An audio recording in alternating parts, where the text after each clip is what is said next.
消息，新竹竹北二市发生起爆的迄栋大楼附近，昨昏暗时佫传出瓦斯漏泄的情形。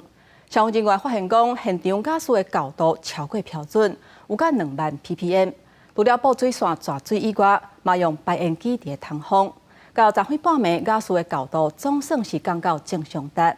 因若新竹瓦斯公司初步研判，应该是2时甲暗暝时阵有问题，地输管线烧接要头落去造成的。竹北起爆才发生一天，伫咧出代志的大楼附近，无到100公尺的一间公寓1楼，25暗9点外也传出瓦斯外漏，附近的民众大家拢真惊，警消也赶到现场抬兵。新竹瓦斯公司测到瓦斯浓度到2万 ppm。瓦斯外泄，那目前那个瓦斯管理处的人有来哦，数值都超标。我们那个警消同仁都在待命。瓦斯公司的人先把外口的开关切断。消防人员是伫明体附近油水线大范围喷水，佮用排烟机通风灌新鲜的空气入去，降低瓦斯浓度。因为现场瓦斯味正重，各单位拢正注意。那现在目前那个瓦管处的还在测它的数值，